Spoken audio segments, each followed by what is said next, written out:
Salut tout le monde. Hello, hello. Bonjour. Salut. J'ai l'honneur de vous présenter Nuno, un super animateur avec un dessin qui tue. Ah, Ah si, je t'assure. Le mec il se débrouille, vous inquiétez pas. Et donc, bien, je te laisse te présenter, Nuno, et parler de ton euh, expérience. ouais, salut à tous. Je m'appelle Nuno en fait, comment me présenter? Je dessine, voilà. J'adore ça. Et puis sinon, non. J'ai travaillé dans l'animation pendant un petit moment. Là, en ce moment, j'en fais moins. Je travaille plus sur de l'illustration, mais voilà quoi. Donc, Nicolas Euh, m'a proposé Nicolas m'a proposé de venir sur le Discord alors, merci. Nuno, du coup, quel est ton parcours? Comment t'es arrivé à Euh, travailler sur des grosses productions comme Dofus? Parce que t'as carrément bossé sur Dofus. ouais, alors en fait, à la base, j'ai fait la formation au Gobelin Alors moi, c'était en 3 ans, parce que c'est vrai que ça a changé. Je crois que maintenant, c'est en 4 d'ailleurs. Même peut-être, je sais peut-être encore plus. Ouais, il me semble que ça a changé. Ouais, C'est ça a plus long. changé. Ouais, pour ma part, c'était encore en 3 ans. Et donc, ouais, j'ai fait les Gobelins. Puis ensuite, on a eu nos deux courts-métrages. Moi, j'avais travaillé sur Fenrir en deuxième année. Et en dernière année, en troisième, c'était Le Royaume avec Le Roi et le Castor. Et après ça, ouais, j'ai bossé sur plusieurs prods de la série, du long métrage. Puis à un moment, j'ai co-créé avec des potes de promo le studio La Cachette. Et après coup, j'ai fini par quitter le studio La Cachette. Alors, aussi, ce que je me demandais, c'est comment tu décrirais ton métier d'animateur? En fait, tu faisais du layout à ce moment-là? Qu'est-ce que tu faisais exactement? Tu parles à quel moment? À La Cachette? Après ou avant? Ouais, à la gâchette et après? Alors à La Cachette, on était un peu multicasquette, on tournait un peu, tu vois. Ça Ouais. pouvait, tu vois, ouais, on pouvait faire à tour de rôle de l'animation, du décor et tout. Euh, T'avais fait du FX, non? J'avais vu, mais c'était sur Mune après. C'était sur un autre projet. J'avais vu des trucs. ouais. Et Mais donc, ouais, c'était je plutôt t'écoute. ouais, excuse-moi, je t'ai coupé. C'était juste parce que je pensais à plusieurs choses que tu avais faites. Tu m'avais montré une séquence avec qui mélangeait du FX, de l'acting. Enfin, t'étais assez Ouais. libre au niveau du projet. Je crois que c'était sur Moon, le gardien de la Lune, quelque chose comme Ouais, ça. sur Mune. Ouais, alors en fait, là, alors ça, c'est vraiment ouais, un projet qu'on a fait, enfin, un film sur lequel on a travaillé qui était vraiment, du coup, là, c'était avec l'étiquette La Cachette. À ce moment-là, on avait créé vraiment, comme je te dis, le logo, une forme de, voilà, une équipe, quoi, qui était. Et là, sur Mune, c'était un projet franco-canadien. La majorité d'équipes était au Canada. Ah, Ouais. d'accord. Et c'était Onyx Film, en fait, qui produisait. Et qu'est-ce que je voulais dire? Ouais, voilà, donc le film, je sais pas si vous connaissez ou pas, c'est que, enfin, la majeure partie du film est en 3D en fait.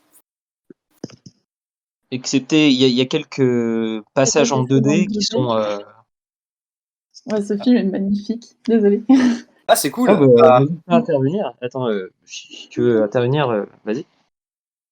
Ouais, justement, j'étais un peu curieuse de savoir comment ça s'était passé pour cette production-là parce que, je suis au Québec et justement, j'ai postulé à plusieurs reprises à ce studio-là parce que juste enfin, Mune, en fait, c'est un des films qui m'a vraiment inspirée à vouloir bosser dans le milieu Ah ouais, excellent.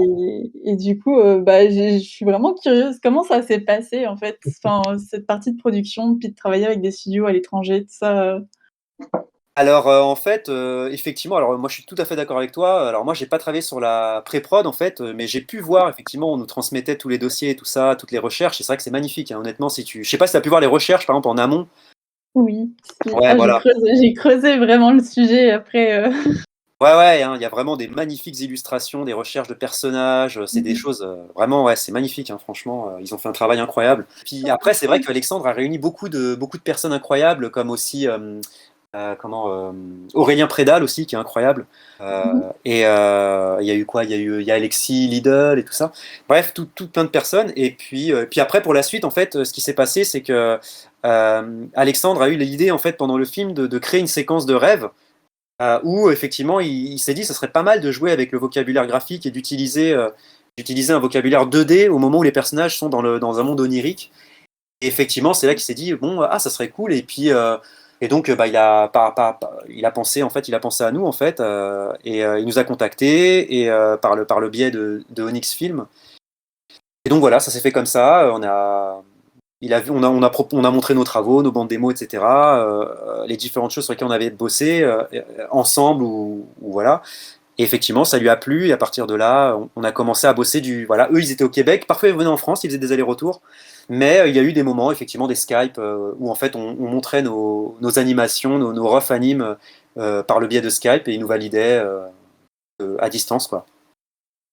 OK Et, et euh, ouais, pardon. et tu as eu une liberté artistique assez grande, non? Sur la séquence? Ouais, plutôt, Alexandre et Boyan étaient vraiment cool là-dessus, bien que la seule condition, c'était quand même qu'on reconnaisse bien les personnages, qu'on soit dans les bonnes proportions, qu'il y ait un raccord graphique, mais en même temps, sur l'écriture, en fait, ouais, il nous a laissé libre, en fait, tu vois. Par exemple, quand tu regardes les séquences 2D, il y a vraiment quelque chose d'un peu flat. Tu vois, il n'y a pas vraiment beaucoup de détails, il n'y a pas beaucoup d'ombre, il n'y a pas beaucoup d'effets, en fait.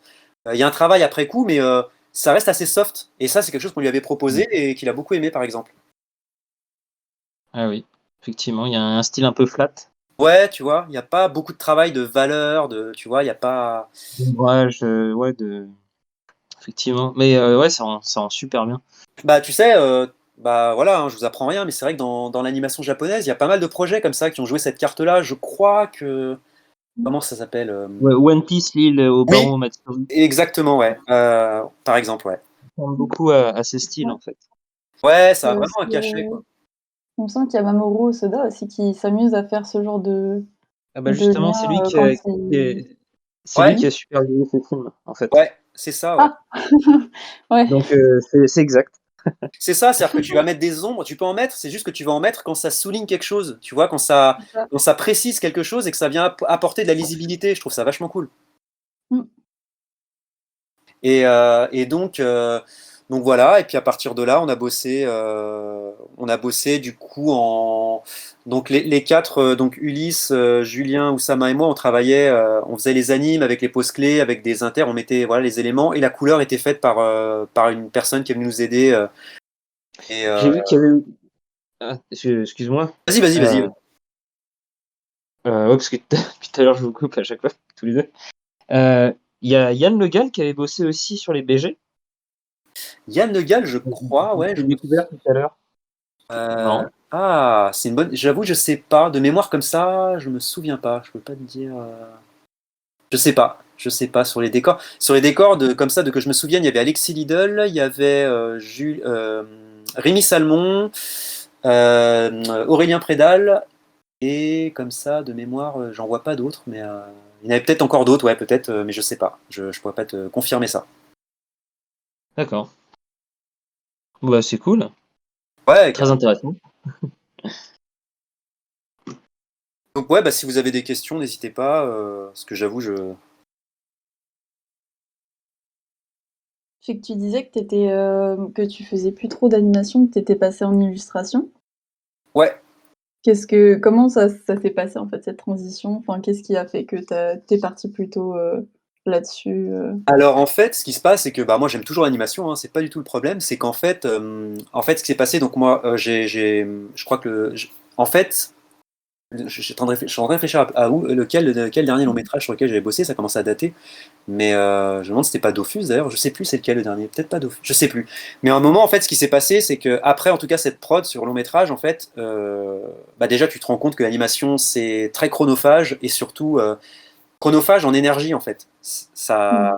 Quand tu travailles sur des prods comme ça, en fait, il y a un moment quand tu arrives à la fin de la prod, tu sens que ça commence à tirer, quoi. Ça commence à peser au niveau de la forme et tout. C'est assez physique. Et en fait, j'ai été contacté par une boîte en fait qui fait des illustrations pour vraiment les tout petits enfants, tout ça.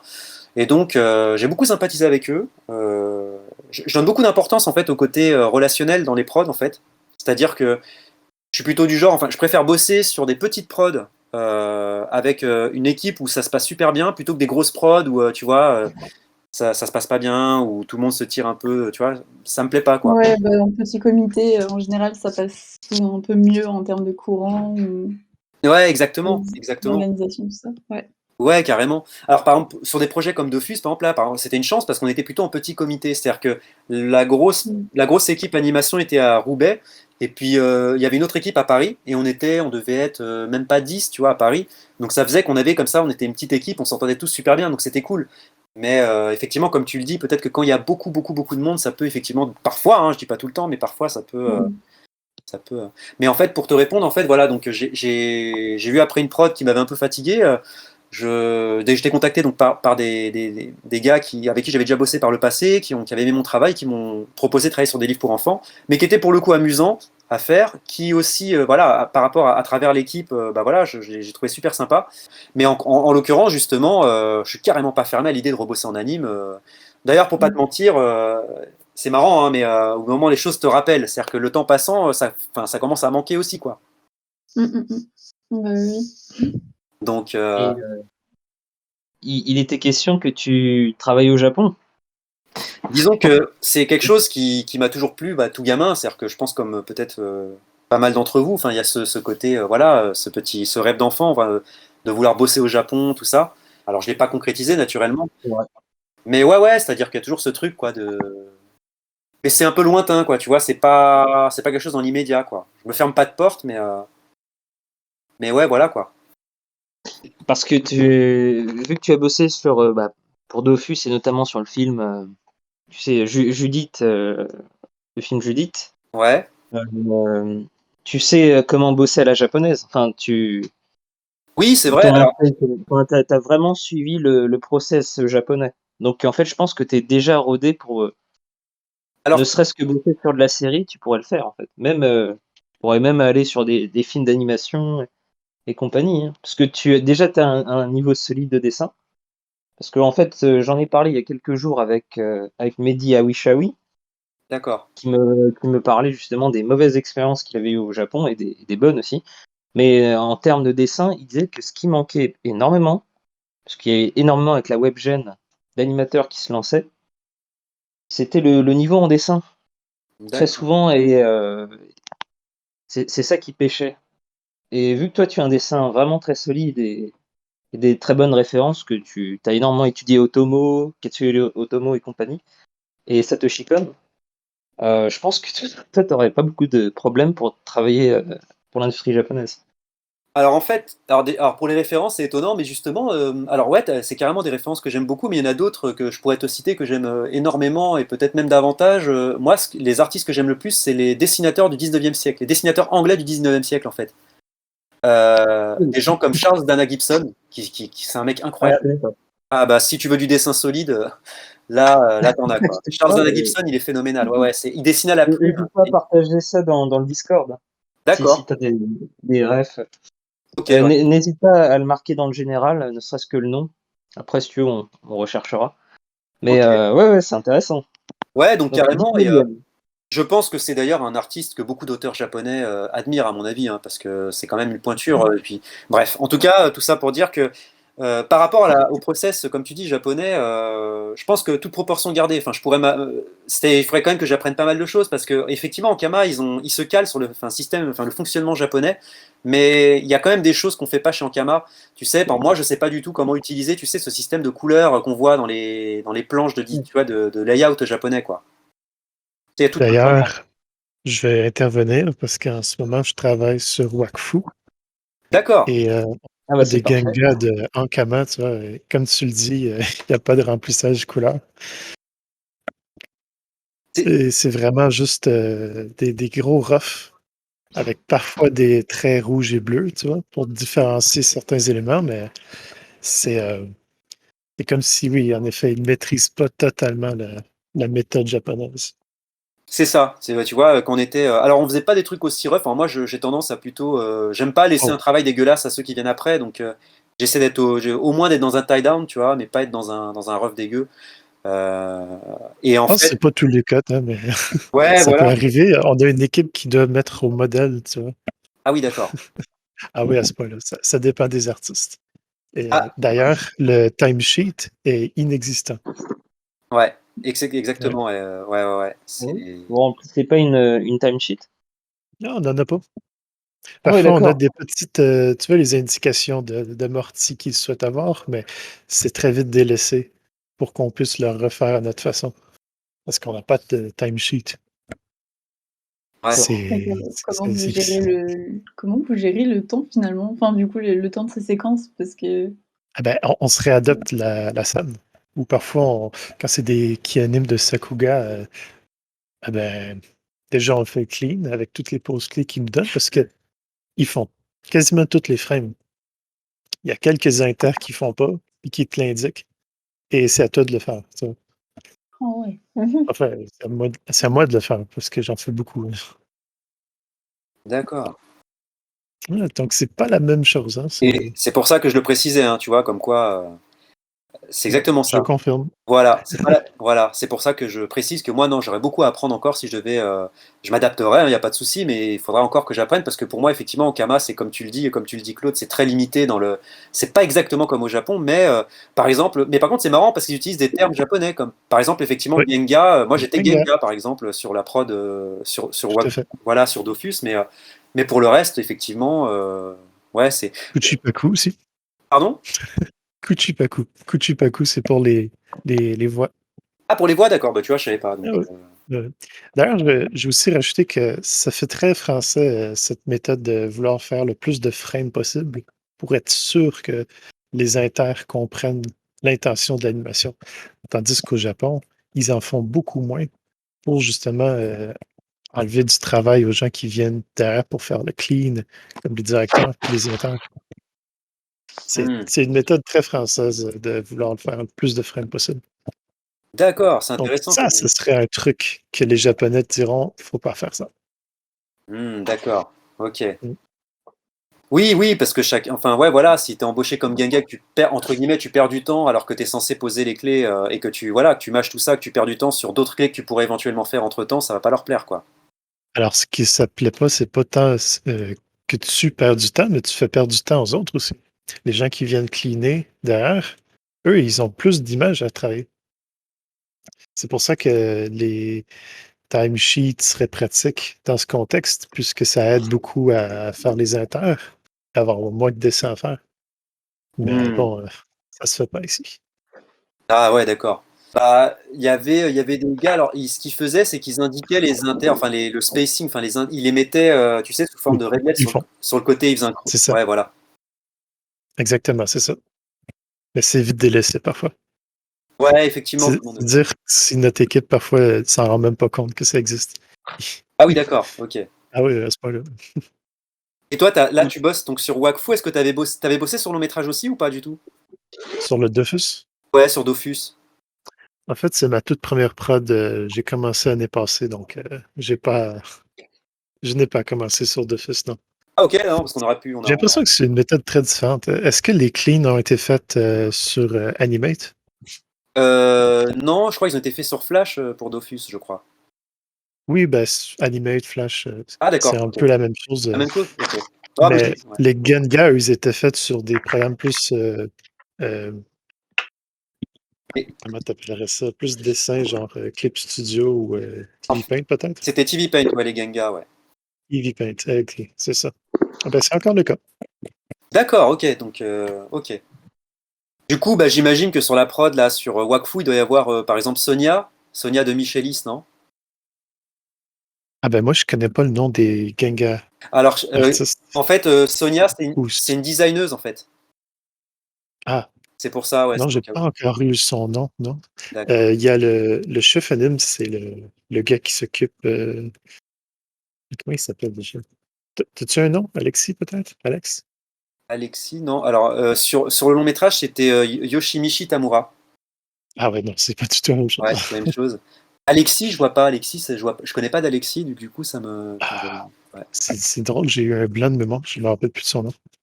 D'accord. Ben, il fait Malek. Malek, c'est ça. Ah, c'est Malek. Ok, son pseudo, c'est Malek. Oui, Ouais, du coup, je connais deux noms, mais c'est je ça. l'ai jamais rencontré, quoi. C'est ça. Ouais, Malek, il fait l'anime. D'accord, ok. Alors, il fait aussi les storyboards et les voix du storyboard.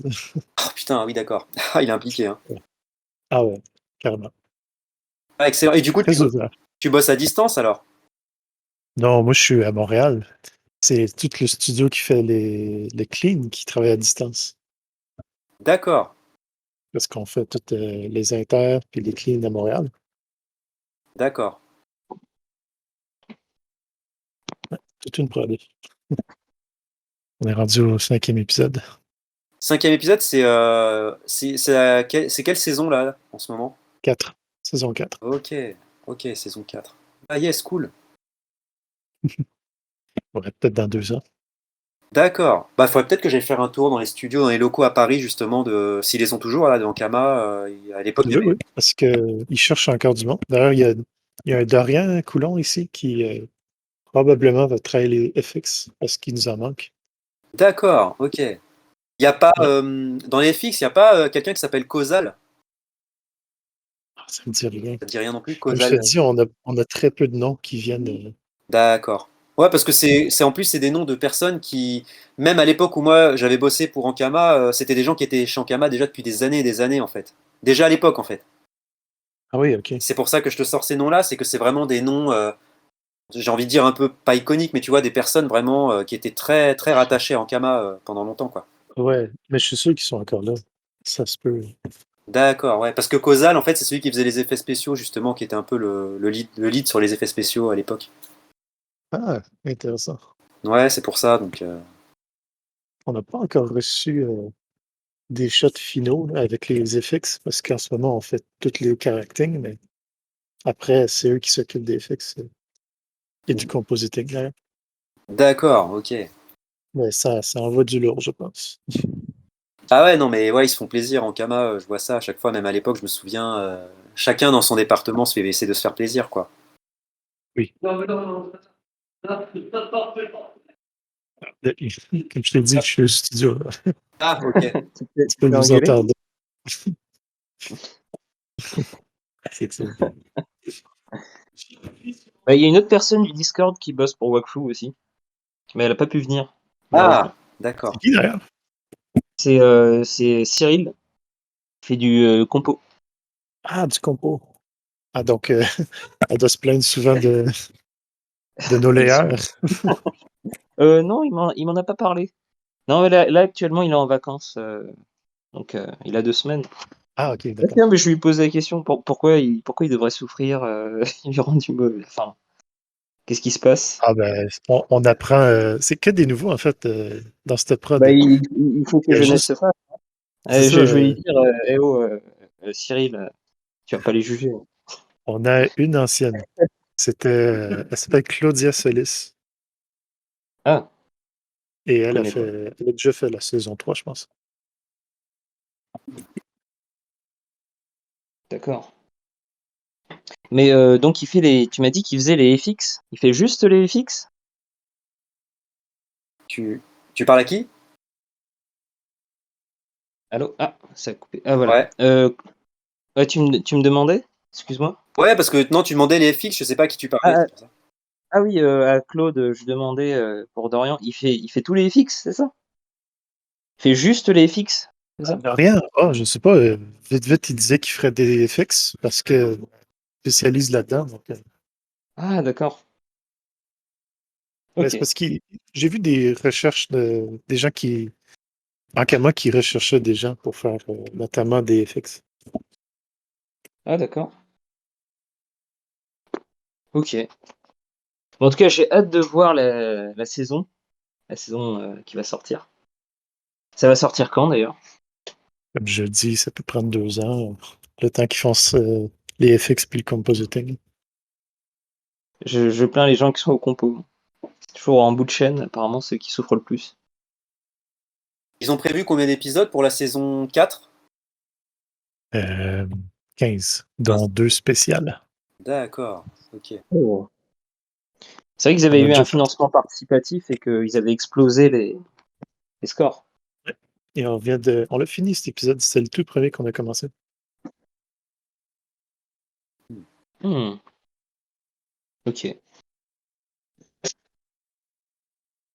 Euh, Aussi, Nuno, Ouais, je voulais savoir, parce que tu parlais de tes références en dessin.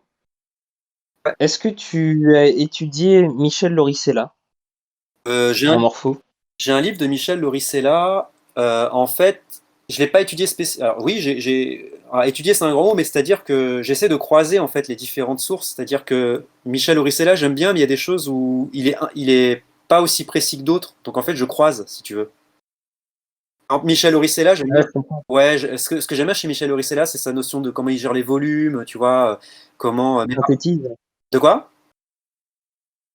Sa façon de synthétiser, Voilà, peut-être. sa façon de synthétiser, Ouais. sa façon de gérer les volumes, le dynamisme aussi, il y a quelque chose d'assez élégant, de naturel et tout dans les poses. Et puis, mais d'un autre côté, il y a des choses qui sont c'est dans son style, quoi. Il va pas être aussi précis que par exemple Thomas Vienck, par exemple. D'accord. Tu vois, Thomas Vienck, il est peut-être, Euh, voilà, il est mais je peut-être, prends note. ouais. Je le connais pas, mais Ah, je regarderai. tu connais pas Thomas Vienck? Tu m'en avais parlé l'autre fois, mais j'ai pas encore regardé. Alors Thomas, il a sorti un livre. Quand on s'est vu, tu m'en avais parlé, mais j'ai pas encore regardé. Alors bah, Thomas Vienck, c'est quand même un gars assez incroyable puisqu'il a sorti un livre qui parle de surtout. Alors c'est pas un livre technique parce que ce mec-là, tu verras rien de ce qu'il fait réellement dans les cours qu'il donne dans ce livre-là, paradoxalement. C'est-à-dire que c'est un livre D'accord. sur le modèle vivant. Il va donner des notions de base sur le modèle vivant, tu vois, comment dire, la C'est pas perspective. comme le Richer. C'est pas comme le Richer, ça va pas dans le Non, non, non, non. écorché. Non, mais alors c'est ça, c'est ce qu'il fait dans les cours. C'est un professeur de morphologie, donc on va étudier les différents muscles du corps. Voilà, vraiment poser les muscles sur des dessins de modèles, etc. Vraiment en allant vraiment, je sais pas moi, sternocleidomastoïdien, tout ça, tous ces muscles-là en fait qui sont visibles, que l'on peut voir sur un D'accord. modèle. Mais là, il est très technique. Mais dans son livre, en fait, il y a quasiment pas de morpho.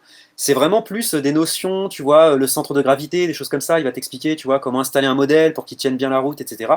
Mais c'est pas non plus un livre voilà, pour les débutants, hein. C'est un livre qui quand même va vraiment dans plein de choses. Mais c'est vraiment cool, quoi. C'est un livre, je pense, qui manquait pour le modèle vivant, en fait. Ah, c'est intéressant ça. Bah, je regarderai. Mais sinon, Thomas Vienck, beaucoup le connaissent surtout parce c'est lui qui avait fait les dessins, tu sais, qui avait encadré, qui avait donné des cours de morphologie à Glenkin Ah ouais, d'accord. pour le film, Ah bah, ça rigole pour le pas. film Tarzan de Disney en fait. Ah, ok. Et tu vois les écorchés que tu vois quand tu vois Tarzan, tu sais, c'est là où il y a beaucoup d'images qu'on voit sur internet d'écorchés sur Tarzan, tu vois le film le Disney là. Ouais. Et en fait, ces écorchés, donc c'est Glenkin qui les a fait, mais par contre c'est Thomas Vienck qui lui a. Je crois même qu'à un moment, Glenkin avait expliqué qu'il y a des écorchés que c'était carrément Thomas qui les avait fait, quoi, parce que il a une telle précision que voilà, quoi. Il est revenu sur ses refs et il a rebossé dessus. Il y a moyen, ouais, ça pourrait être un peu Thomas qui est un peu, ouais, je reconnais un peu la façon de faire de Thomas. Et- Mais ce qui est certain, c'est que Thomas a bossé sur les écorchés de Tarzan pour Disney. Tu peux le voir même sur les DVD, les bonus de Disney, il parle de Thomas dans les bonus. D'accord. Parce que moi, j'ai surtout vu les pencil tests, tu sais. Ah oui, bah ouais. Alors, effectivement, il y a du Glenkin, à tout va. Ah ouais, ouais. C'est assez impressionnant. Mais je savais pas qu'il y avait eu ce second passage. Ouais, disons que c'est pas pendant les animes, hein. Thomas n'est pas passé sur les animes, c'est au moment de créer le personnage, de le designer. Comme c'était la première fois, une des premières fois dans un film Disney, peut-être tu le sais déjà, mais que c'était une des premières fois où on voyait un personnage quasiment nu, animé à l'image. Tu vois, animé à l'image, genre, c'était les personnages étaient toujours habillés habituellement dans les Disney. Et là, tu voyais vraiment un bonhomme assez musculeux, tu vois, et puis vachement visible. Et donc, il fallait vraiment mettre en place une morphologie fonctionnelle, quoi. Ah, je vois. Et c'est pour ça qu'ils ont appelé Thomas. Et donc voilà, à partir de là, alors il enseignait à ce moment-là, il enseignait à la fois aux Beaux-Arts et aux Gobelins. Et bah, je l'ai eu aux Gobelins d'ailleurs, hein, Thomas, hein, il enseignait la morpho aux Gobelins en fait.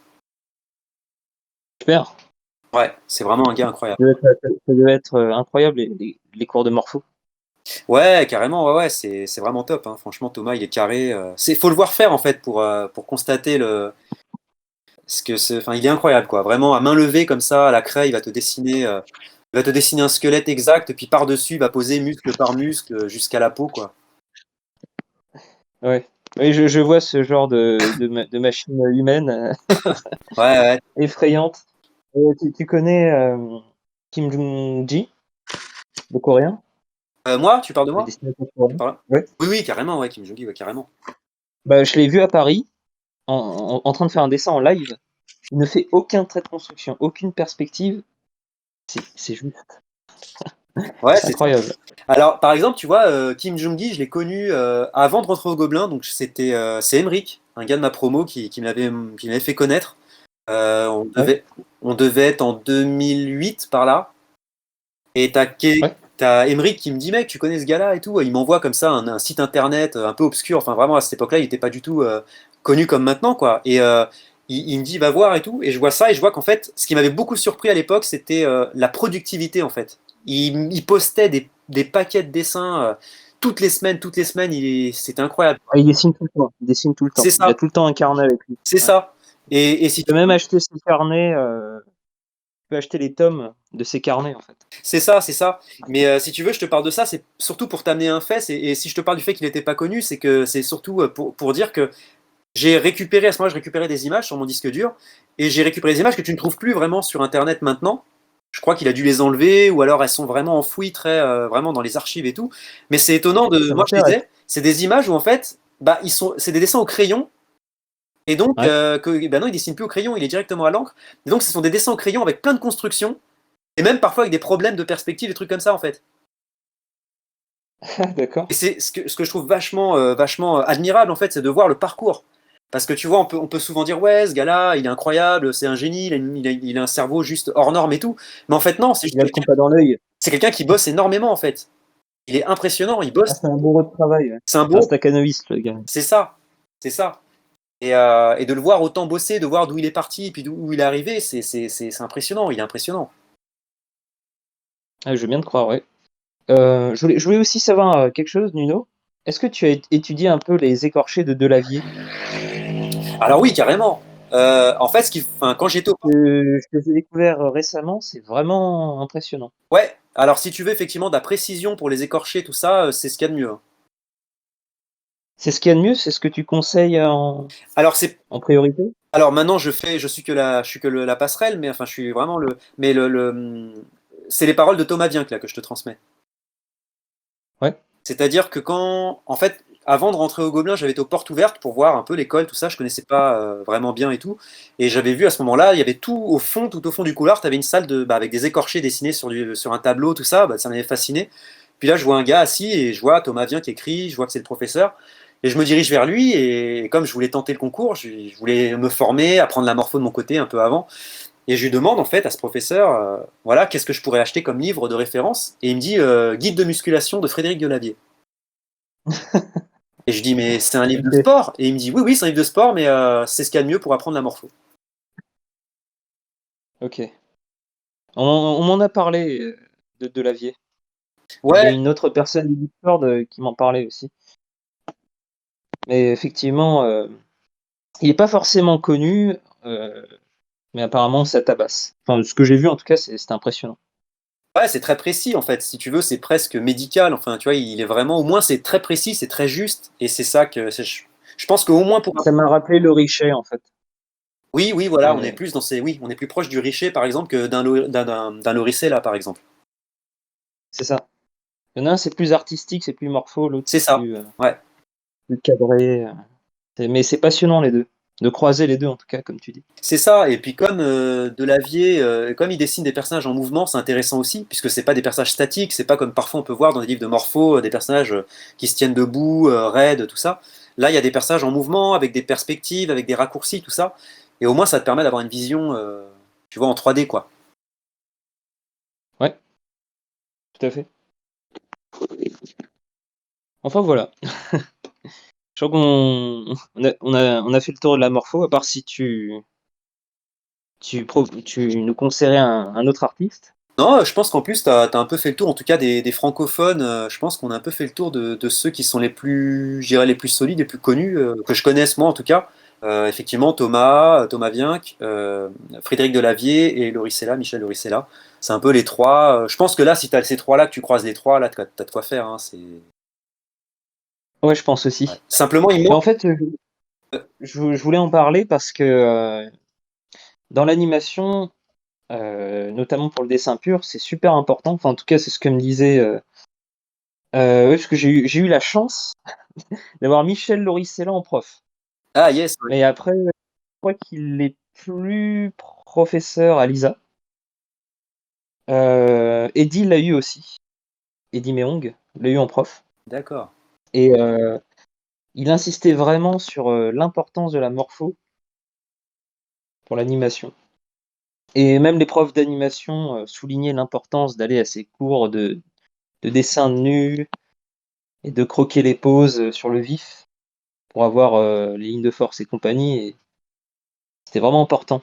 Donc c'est pour ça, je trouvais que c'était pas mal d'en parler et notamment de tes connaissances sur le sujet parce que je pense que c'est assez délaissé, enfin ça pêche apparemment souvent, que c'est souvent ce que j'entends, d'animateurs, autour de moi, enfin, à qui j'ai pu demander. Apparemment c'est le dessin pur et je trouve que c'était pas mal de parler de ces références parce que je pense que maintenant elles sont incontournables pour l'animation. Ouais, ouais. Voilà, je parle trop. Je pense même pour l'animation japonaise en particulier, puisqu'on a plus de projets en semi-réaliste, voire réaliste en fait, ce qu'on a moins en France, je trouve. Ouais, c'est clair. On est moins dans une, optique de faire du réaliste. Ouais, voilà, ouais, carrément. Il y en a un là, Plus, Oh, ou un voilà, respect de la 3D puis des proportions. voilà. Parce que ouais. même quand tu as des designs qui sont pas semi-réalistes, l'art 3D, même si c'est du 2D, elle est solide. Ouais, carrément, Est-ce carrément. que tu as un conseil pour ça, justement? C'est-à-dire, plus précisément, j'ai pas très bien Alors, compris. garder les proportions Quand tu veux et les volumes. en animation 2D avec des personnages stylisés, tu veux dire? Alors, ça peut être stylisé comme réaliste. C'est plus une question générale. D'accord. Est-ce que tu as des conseils pour garder les proportions? Alors là, peut-être que ça va être une chose, malheureusement, tu as dû entendre beaucoup de fois, mais c'est vrai qu'il y a pas vraiment de secret. C'est vraiment de pratiquer le dessin, beaucoup en fait. Je sais que c'est pas une réponse qui est qui peut être très séduisante ou quoi, mais en fait, il y a pas de secret. C'est qu'en fait, la seule façon de garder les proportions, ce que j'ai pu constater de ma propre expérience, c'est vraiment de dessiner beaucoup, d'exercer son regard en fait. Parce que ce qui fait que tu gardes les proportions, ça se passe pas dans la main en fait, ça se passe dans la tête et dans l'œil. Et il n'y a que en l'exerçant ton œil et du coup en dessinant beaucoup qu'à un moment tu vas te familiariser en fait avec des proportions, à les maîtriser et voilà quoi. Donc c'est vraiment ça se joue dans l'œil. Ça j'en suis convaincu. Ça répond très bien. Et Merci. ouais voilà, ne pas hésiter à dessiner autour de toi les personnes. Ouais. Et le conseil que je pourrais donner, c'est que dès que tu vois une difficulté, tu vois par exemple un truc que t'aimes pas dessiner, que t'esquives par exemple, j'ai n'importe quoi, par exemple, les gens ils vont esquiver les mains, les mains fait chier, c'est dur à dessiner, vas-y, je vais faire tous les trucs pour esquiver les mains, ne pas aller dans des positions compliquées, trouver un truc pour aller à la facilité, c'est pas la bonne technique. Je pense que si tu dis ouais les mains c'est dur, ah bah tu fais un carnet, tu le remplis de mains en fait.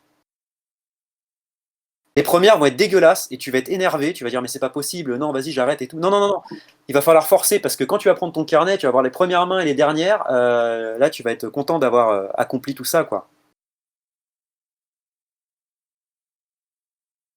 Ah, carrément. Ouais. C'est sortir de sa zone de Yes, confort en merci. permanence quoi. Ouais. En J'ai somme, souvent faire vu comme Kunji, remplir des carnets, des carnets, des carnets. Ouais, c'est ça. J'ai souvent vu des artistes qui, dès le début, ils visaient un niveau de qualité qu'ils ne pouvaient pas atteindre, mais à force de le faire, ils y arrivaient. Je pense notamment à Kentaro Miura, où ses tout premiers versions de Berserk ne ressemblent pas à ce qu'il faisait aujourd'hui, mais je sentais qu'il visait la qualité qu'il faisait vers la fin. C'est ça, c'est exactement C'est ça. ça, ouais. Et il n'y a pas, tu vois, par exemple, d'autres auteurs, comme alors, Kentaro Miura, un très bon exemple, et puis tu as aussi d'autres comme Takeko Inoue. Ah ouais, Voilà. Ah, j'ai compris que ça t'avait fait rien que d'entendre le nom. Euh, mais c'est vrai que, pareil, quand tu regardes les premières œuvres de Takeko Inoue, et je te parle même pas de Slam Dunk, je vais parler plutôt de ces Purple, comment Purple quelque chose. C'est une BD qu'il avait fait avant, c'est ce qui l'a permis d'être publié dans le jeu Weekly Shonen Jump. Et à ce moment-là, il avait fait comme ça une BD courte. Et si tu veux, tu regardes les dessins, tu fais. KD Purple. Comment t'as dit? Je crois que c'est KD C'est ça, c'est Purple, un truc Cade comme ça. Purple, c'est ça, Cade Purple. Ouais. Comment tu dis Cade Purple? Cade Purple, ouais. Là. Et d'ailleurs, c'est un personnage qu'il a utilisé dans Slam Dunk ensuite. Il a intégré dans l'histoire de Slam Dunk. Il en a, si tu veux, dans Cade Purple, le personnage principal, bah, c'est celui qui s'appelle donc Cade. Et Cade, il l'a pris et puis il a fait devenir un personnage secondaire dans Slam Dunk en fait. Et, euh, et du coup, ce que je voulais dire, c'est que le parcours de cet auteur, elle est aussi pareille, elle est à rapprocher à celle de Miura. C'est-à-dire, tu vois les premières BD de Inoue, tu peux pas imaginer qu'il va atteindre le niveau qu'il a aujourd'hui en fait. Et pourtant, c'est que par la répétition, quoi. Il a abattu un tel nombre de pages qu'à un moment, le cerveau est bien fait, quoi. Il finit par assimiler des choses. C'est bien dommage pour les gens qui veulent commencer à faire soit du dessin, de l'illustration ou de l'animation. C'est qu'on voit très rarement le process que les meilleurs ont dû subir. Ouais. Ah, mais il y a aussi un Abandonnent autre très truc, vite. il y a aussi un autre truc à rajouter pour à la fois Kentaro Miura et Takehiko Inoue, c'est que les deux ont été pris sous les ailes de. Ils ont eu, comment dirais-je, Des maîtres, en fait. quelqu'un derrière eux qui leur a enseigné. Par exemple, Kentaro Miura, je crois qu'il a été élève de la personne qui faisait Hokuto no Ken, non? C'est pas ça? Pour Hokuto no Ken, je suis pas certain. Il a failli, je crois. Mais par contre, il a été l'assistant de l'auteur de Hajime no Ippo. Ah, d'accord. Sauf que, ce qui s'est Parce Ah que oui. ouais. Euh, parce que il me semble que pour Takehiko Inoue, il avait aussi été pris sous l'aile de. c'est Je sais plus exactement. Tsukasa Ojo, l'auteur de City Hunter. Ah, de City Hunter, ouais, Tsukasa Ojo.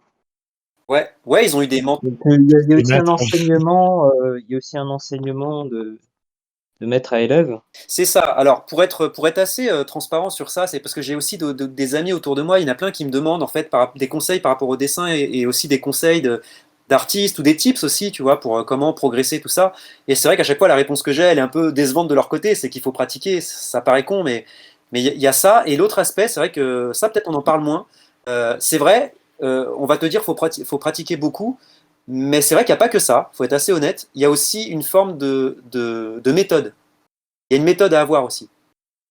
Parce que sinon, il y a des gens aussi qui vont beaucoup produire, et j'avoue, il y en a beaucoup qui vont beaucoup produire et qui vont pas progresser. Ça peut être frustrant, et ça peut arriver effectivement.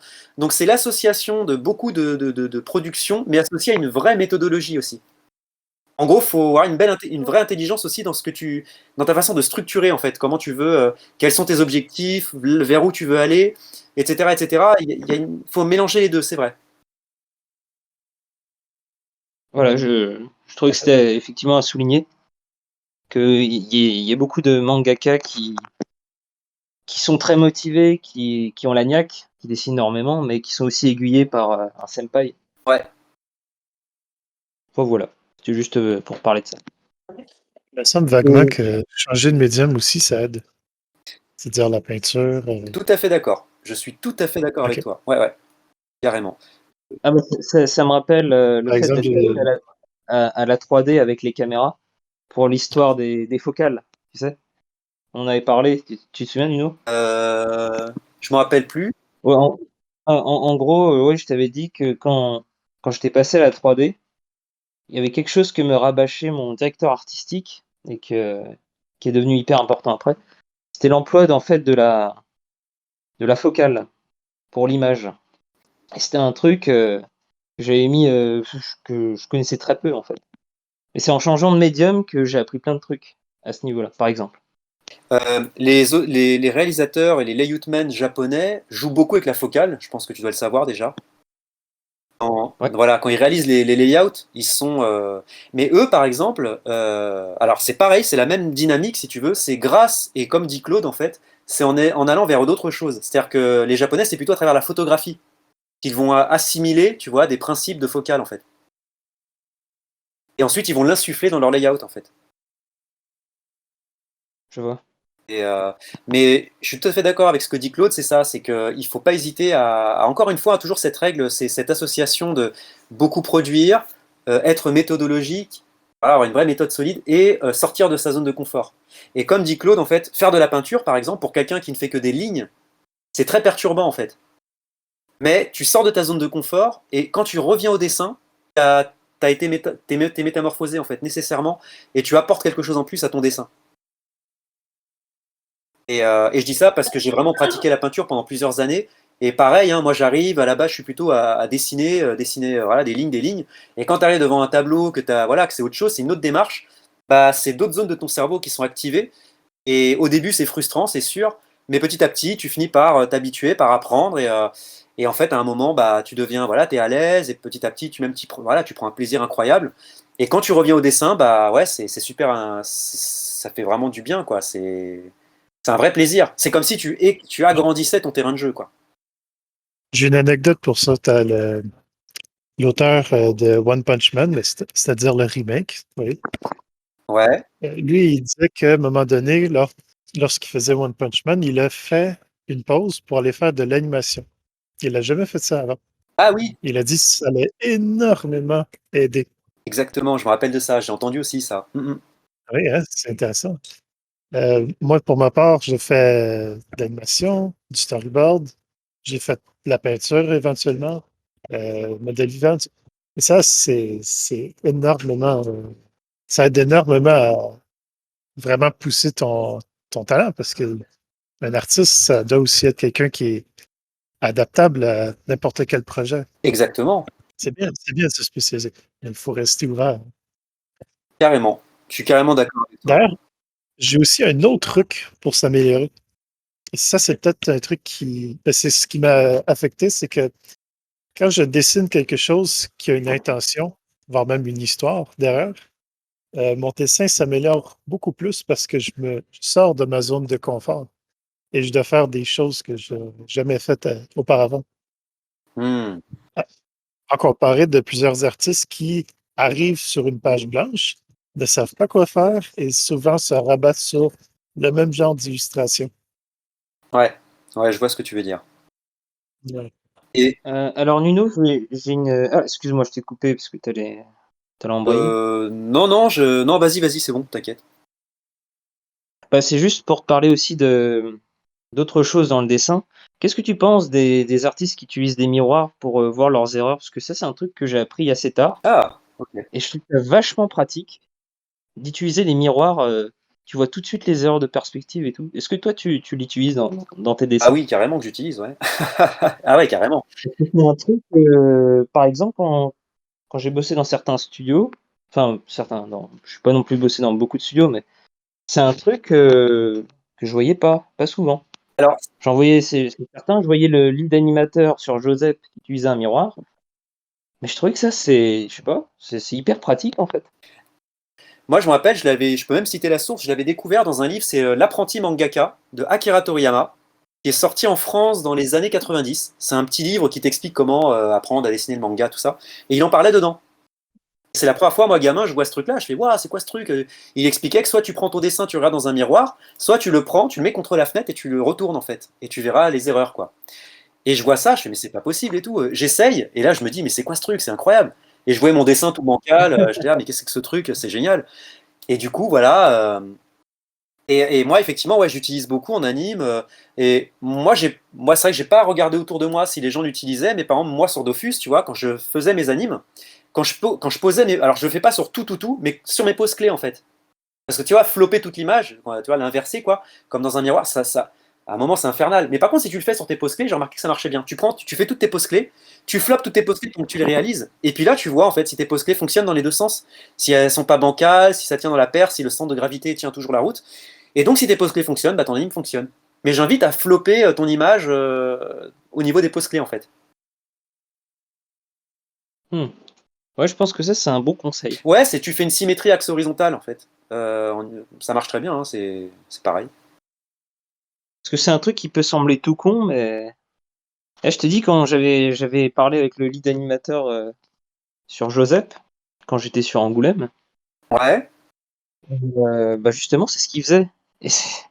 Et ça paraissait bête, mais après, ça marchait super bien, ces dessins. C'est un truc que moi je pense qu'on l'utilise toute la vie. Alors on progresse, hein, maintenant plus le temps passe et plus tu couches tes dessins, moins il y a des erreurs, mais il y en a toujours. Moi encore aujourd'hui, je suis obligé de flopper pour avoir des petits trucs et tout, des machins.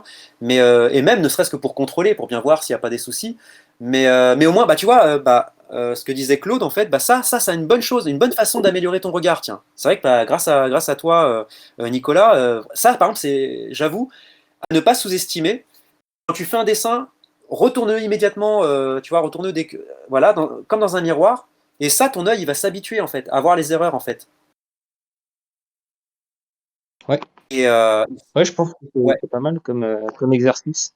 ouais, parce que Je suis d'accord. ouais, ouais, carrément. D'ailleurs, je recommande ce livre de Akira Toriyama. Ouais, il est Je excellent. l'ai bien aimé moi aussi.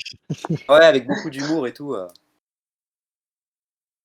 Ah, petite parenthèse, est-ce que vous avez lu le même livre, sauf que c'est pas Akira Toriyama, mais c'est je sais plus comment il s'appelle, c'est la personne qui dessine Jojo Bizarre Adventure. Apparemment, ils ont sorti le même style d'ouvrage. Ah ouais? Alors moi, je suis curieux de voir ce que Ah ça donne, oui, hein. c'est vrai, Je C'est C'est comment il Araki? s'appelle C'est déjà? Araki? C'est Hirohiko Araki, Hirohiko je sais pas si je le Araki. prononce bien. Hirohiko Araki, c'est ça? Ouais, c'est ça. Ouais, c'est ça. C'est vrai Voilà. qu'il y a Bah, un il paraît livre qu'il en fait. ouais, il y a un livre, là-dessus, j'aimerais bien le récupérer, Mais rien que Ah pour ouais. rigoler. il est sorti en France? Il parle aussi d'écriture aussi. Ah, Ah oui. Ah ouais, C'est-à-dire, carrément. ouais, la narration, les personnages, pas que le dessin, je pense. Est-ce qu'il prend les poses devant un miroir? En fait, ben, Hirohiko Araki, il adore les références, donc il te sort un magazine de Vogue ouais. et il prend les poses en référence. Bah, il avait bossé pour la mode avant de faire du manga, je crois. Tout à fait. Ouais. Mais ça, c'est un truc que je vois avec les meilleurs. Ils ont plein de références. Ils n'hésitent jamais à les utiliser. Ce qui est bien. Parce que Ah oui? les gens qui commencent essayent de prendre ce qu'ils ont dans leur esprit comme référence. Mais la meilleure chose à faire, c'est d'aller en chercher des vrais. Que ce soit des photos, quelqu'un qui pose pour toi ou des vidéos. Ouais, et puis souvent, effectivement, des choses très différentes. Par exemple, ce que je disais, tu vois, tout à l'heure, Nicolas citait Otomo, ou dans les références que je pouvais avoir, il y avait par exemple, Otomo, ben voilà, bref, des auteurs japonais. Mais effectivement, moi, c'est vrai que si on me demandait, c'est pas ceux que je citerais spontanément, mais effectivement, ce serait plutôt bah, Charles Dana Gibson, par exemple, qui est vraiment un auteur, enfin un dessinateur anglais, vraiment 19e, à la plume, tout ça. Mais je pourrais citer des artistes contemporains, des artistes peintres contemporains comme Adrian Geni, qui est un peintre roumain, ou alors Jenny Saville, une peintre anglaise qui est incroyable. Et en fait, c'est ça, en fait, je pense que il est bon d'aller voir des références carrément différentes de ce qu'on pourrait voir habituellement. Ou alors, tu en as un autre encore pire, c'est Stisław Beksiński. Rappelle, Nico, on avait parlé de ça. Ah oui, Ouais, Benczynski, Beksiński. Zdzisław Benczynski. Je sais pas si je le prononce bien, hein, c'est un polonais, Ouais, c'est un peu, ouais, qui a un style, organico-morbide. c'est ça, c'est un peu particulier, voilà, mais il a un univers complètement hors norme, quoi. Donc au moins, ça te sort complètement de ton. Complètement, ouais. Ouais.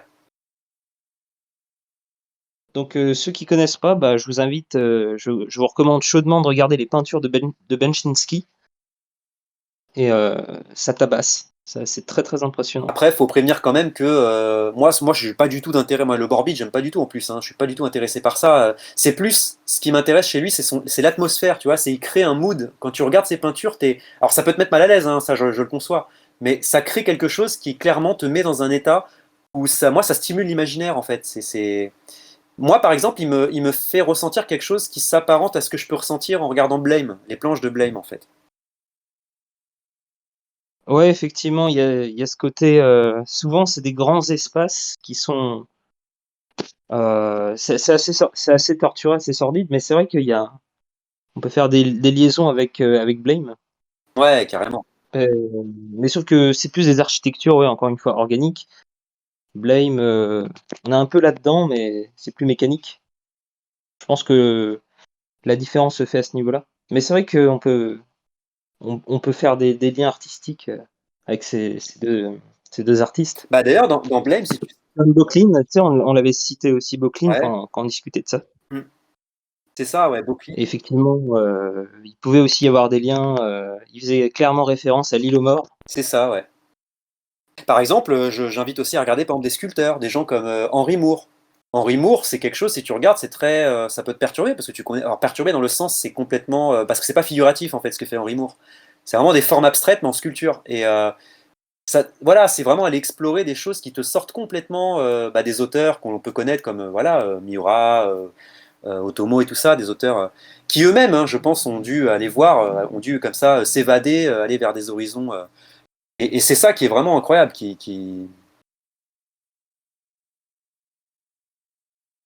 Ouais, effectivement. Ouais, je pense qu'il faut Je pas, ne conçois faut pas pas un hésiter. auteur de manga très inspiré qui va chercher d'autres mangas. C'est clair qu'ils vont aller chercher dans des médiums très différents. Ouais, c'est ça. Euh, Mais bah, t'as aussi je pense que ouais. pardon, excuse.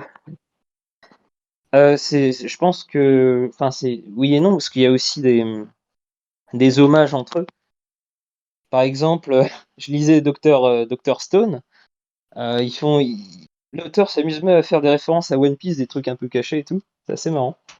Enfin, il y a vraiment des hommages comment pourrais-je, ils se renvoient la balle en fait. C'est ça rigolo sur certains mangas. D'un point de vue stylistique ou narratif? Non, non, en fait, c'était juste, t'avais le personnage, c'était pas Senku, c'est un des personnages qui levait le bras, et il avait une croix sur le bras, tu sais. Ah, des clins d'œil, oui. Ouais, t'as plein de clins d'œil. Je- Même certaines compos que tu retrouves. Enfin, pas spécialement pour One Piece, mais je retrouve ça avec Berserk. T'as souvent ou avec Jojo Bizarre Adventure, il y a carrément des liens qui sont faits. Par exemple, les Jojo poses qui sont repris, les postures et tout. C'est marrant. Tu peux retrouver dans d'autres mangas. Ça, je vois Enfin, ça bref. comme des clins d'œil. Après, les vraies inspirations, ce serait les JoJo poses, d'où ça vient? Ça vient des sculptures grecques et romaines. Donc, si Ouais, on fait mais des Jojo au inspirations. départ, c'était très inspiré de Hokuto no Ken. Oui, ça, c'est vrai. Mais je Ouais. pense que c'était aussi, à l'époque, Ouais, c'était populaire. Donc, ils cherchaient à entrer dans la mode, en fait, c'est à c'est l'époque. pas faux, mais je pense qu'après, en fait, il baignait dans cette culture et qu'après, il s'en est extirpé progressivement. Et il a développé son propre style. Ah oui, oui, tout à fait. Oui, voilà. Ouais, puis je pensais aussi alors effectivement, Miura, quand tu regardes son travail, effectivement, il va s'inspirer il y a des influences du cinéma, de plein même de peintres anciens, enfin, etc. Comme tu vois, Jérôme Bosch, tout ça, ou Hellraiser les apôtres, enfin pas les apôtres, les God's End, Les Cénobites. les Les Cénobites. Cénobites. Et en fait, mais par contre, j'ai entendu aussi une interview vachement intéressante de Yoshiro Togashi. Je pense que vous connaissez, vous voyez qui c'est. Ouais. Oui, tu parles de la personne Le gars qui qui est a malade en ce moment? De quoi? celui qui a fait Hunter x Le Hunter gars et qui est souvent malade? Oui, c'est ça, exactement, oui, ouais. c'est C'est un peu, voilà. ouais. Le pauvre, il a une sale réputation maintenant. Euh, C'est quand sort Dragon Quest, ça. de quoi? Le C'est quand cancer de un nouvel réputation. épisode de Dragon Quest Ah sort oui, qu'il ouais, disparaît. effectivement, ouais, j'avoue. Mais en fait, ce que je disais, c'est que en fait, il y a une interview, c'est un peu par rapport, je rebondissais sur quelque chose qu'a dit Claude tout à l'heure en parlant des influences, tu sais, le fait d'aller voir ailleurs en général et que les mangaka vont souvent voir ailleurs.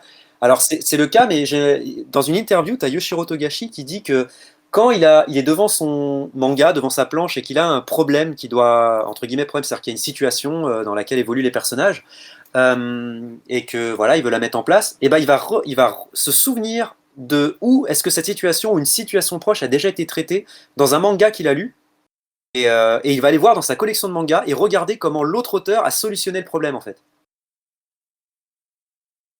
D'accord. Ouais, C'est très ouais, intéressant, c'est très intéressant. C'est sachant étonnant. qu'il réussit souvent à jouer avec des codes, puis les retourner. Par exemple, ouais, c'est ça, c'est-à-dire que soit il peut se souvenir d'une façon dont l'autre auteur a solutionné le truc et il va le retourner, soit il va l'utiliser pareil, soit il va s'en approcher, soit effectivement. Mais moi aussi, je trouvais ça vachement intéressant qu'un auteur dise ça, quoi, parce que j'aurais jamais imaginé.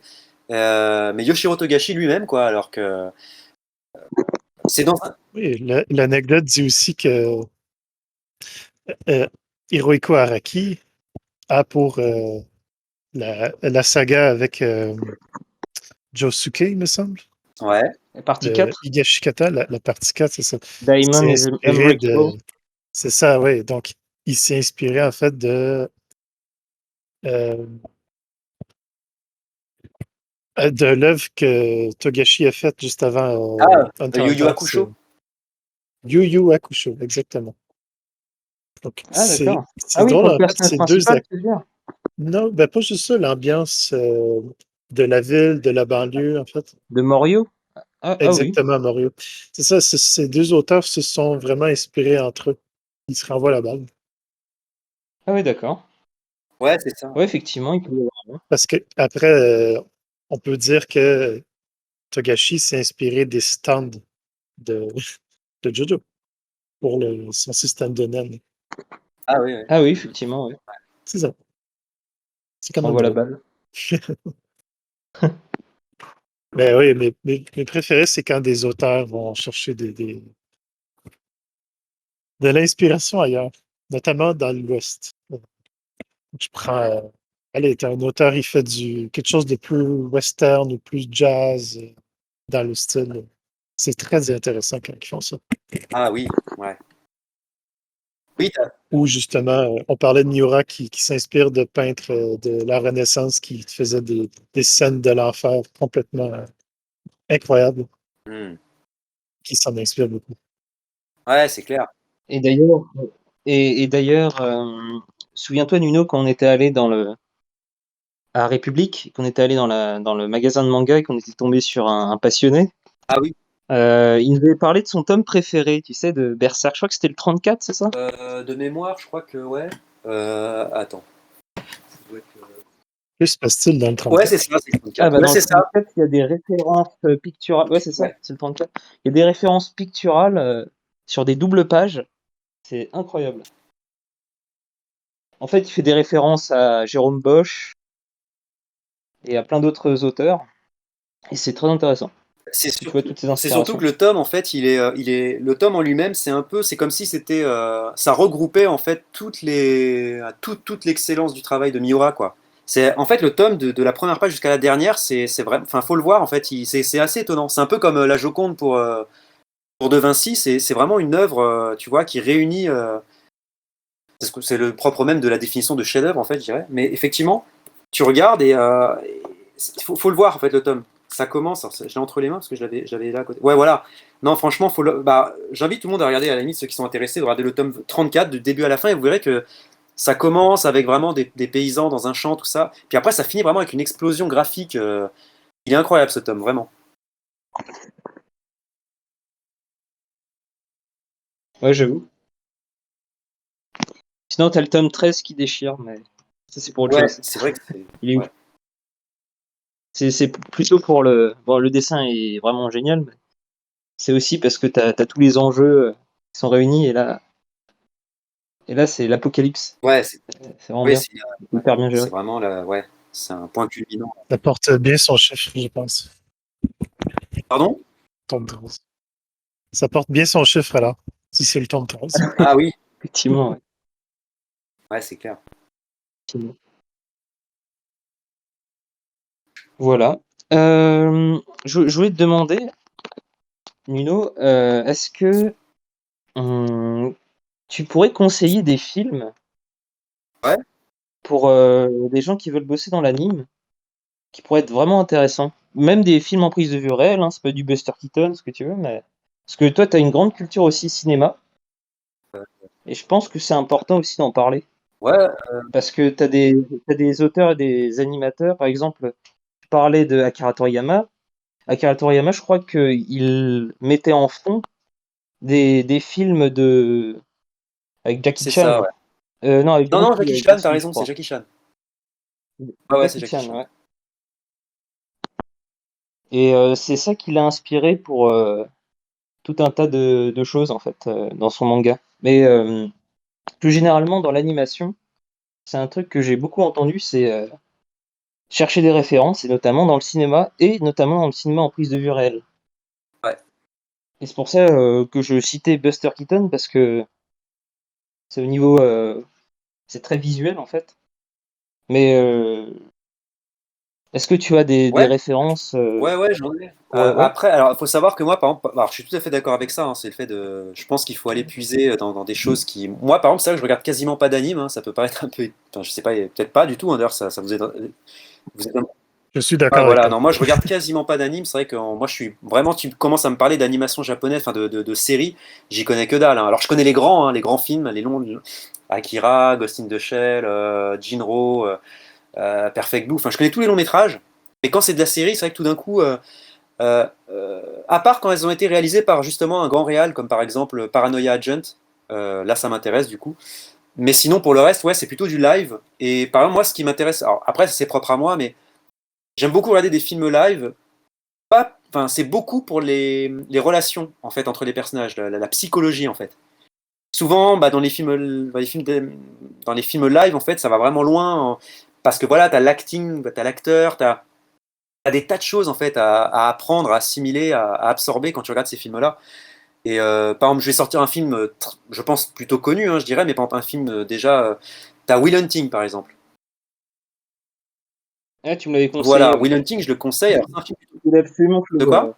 Je voulais absolument que je le Ouais, voie. alors là, en plus, c'est un film plutôt mainstream, j'ai l'impression, je pense qu'il est plutôt très connu. Mais par exemple, là, c'est vrai que c'est une belle leçon aussi en termes de psychologie de personnage, en termes de narration, d'intrigue. C'est vraiment un super film, quoi. Ouais, D'accord. après, pour le reste, c'est vrai que j'aime bien aussi, comme avec le dessin, j'aime bien aller dans des directions complètement, tu vois, qui me sortent complètement de ma zone de confort. Là, je te cite Will Hunting, où en fait, c'est plutôt un film très connu, très apprécié, etc. Mais d'un autre côté, tu as le réalisateur Todd Solondz, qui a fait des films comme euh, Welcome to Dollhouse. Alors j'ai oublié les noms parce qu'il y a les titres, ils sont. Et en fait, c'est un cinéma plutôt. C'est comment on pourrait classer ça? Je vais essayer de trouver pour voir parce que peut-être si je trouve, alors je vais vous dire ça parce que moi-même je n'arriverai pas à dire. C'est des films qui parlent du quotidien de personnes et c'est plutôt des thématiques assez tabous en fait. Alors, voilà, il a fait très peu de films. Voilà, Happiness, Storytelling, Palindrome, Bienvenue dans la Jungle, donc c'est Welcome to the Dollhouse. Donc tous ces films-là, pour moi j'en ai vu pas mal, bah, tous ceux que j'ai cités, je les ai vus. Et en fait, là, bah, c'est un cinéma qu'on voit presque pas. Et Tu veux dire un cinéma du réel c'est ça, ouais. qui s'attarde sur les petites choses du C'est quotidien, ça, mais c'est ça? surtout, ce sont des thématiques. Alors, c'est vrai que peut-être ça va pas plaire à tout le monde parce qu'il va parler de choses vraiment qui peuvent gêner, quoi, tu vois. Mais il le traite bien, les acteurs sont vraiment bons. Et surtout, bah voilà, ça permet encore d'apprendre un peu plus sur la psychologie humaine parce que quand tu veux raconter des histoires, tu as des films. Parfois, tu as des films mainstream. On va pas aller enfin, on va pas aller aussi loin. On va pas être dans des thématiques aussi, comment dire, tabou, tu vois, parce que bah voilà, c'est mainstream, parce qu'il faut que ça se vende au cinéma, parce qu'il faut que ça fasse des entrées, tout ça. Et un cinéaste comme Todd Solondz, j'ai l'impression qu'il est pas trop inscrit là-dedans. Lui, ce qui l'intéresse, c'est de raconter ce qu'il a à dire et que ça gêne ou pas, il s'en fout, quoi. Il a envie de traiter ces thèmes-là. Et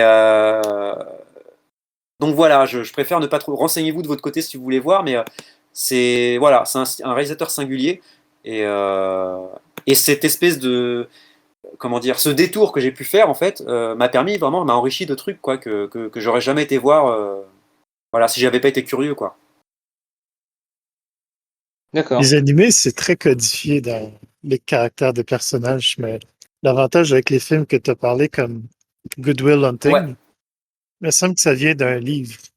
Donc, déjà, on a un livre qui doit focuser beaucoup sur la psychologie et le ressenti des personnages. Et puis après, derrière, tu as des acteurs extraordinaires comme, j'ai oublié son nom, là, euh, euh, ouais, t'as Robin Williams déjà. Robin Williams, qui est très bon dans l'improvisation. Ouais, Et ça, l'improvisation d'un acteur qui peut refaire ses plans plusieurs fois avec des émotions et des temps différents, c'est pas quelque chose qu'on trouve facilement dans l'animation. Donc, c'est tout l'avantage du live action. Ils peuvent refaire les codes souvent avec différents actings. Et donc, tu as ces trois éléments qui font en sorte que le live action peut être vraiment très intéressant pour l'étude des personnages. exactement. Et bah par exemple, bah dans un autre film qui me vient en tête, par exemple, il y a Tel père tel fils. Alors c'est un film japonais, mais j'ai oublié le nom du réalisateur. Tel père tel fils, comment le nom du Tel père tel fils. Celui-là j'ai adoré. Tel fils. Hop. Donc c'est ouais. Ça Ça me dit rien. te dit quelque chose? Euh, c'est un film qui date de Alors 2010, un c'est truc comme ça? 2013 et le réalisateur c'est Hirokazu Koreeda, je sais pas, ça dit. Ah, je l'ai pas vu. Bah, Je vois le film en question, mais je l'ai bah, pas alors vu. je le recommande très fort. Tu me le Ça a été un... conseilles? Ah, pour nous? Pardon? Ah, tu nous Ah le oui oui, conseilles moi c'est pour un vrai coup de le. cœur celui-là. Je l'ai vu quand il est sorti, hein, j'ai vu au cinéma. Tel père tel fils en fait, pareil, hein, il y a toujours ce côté interaction humaine, vraiment très travaillé. des thématiques qui sont vachement intéressantes. Tu vois, là par contre, c'est pas des thématiques gênantes comme avec Todd Solondz, qui est vraiment voilà. Mais là, dans Tel père tel fils, c'est l'histoire de deux pères de famille qui viennent de classes sociales très différentes, qui ont chacun un enfant, et à la maternité, les enfants sont inversés en fait, par erreur. Ah ouais, Voilà. d'accord. Après, j'en dis pas plus. Et c'est vachement intéressant, quoi. La psychologie des personnages, c'est vraiment génial. Et Est-ce que tu... sinon, il y a un autre film d'un réalisateur iranien qui s'appelle Asghar Farhadi, alors c'est Une séparation de Asghar Farhadi, que j'ai beaucoup aimé. Ah, je n'ai pas vu. Pareil, hein, c'est une histoire d'un couple en fait qui vit en Iran et qui connaissent des difficultés relationnelles enfin dans leur couple et qui envisagent en fait voilà de se séparer de ça. Il y a toute une histoire autour de ça et c'est vraiment que ce soit au niveau aussi de tu vois par exemple là ce qui est intéressant dans une séparation au-delà de la réalisation et surtout aussi encore une fois de la relation entre les personnages, de l'interaction entre les personnages.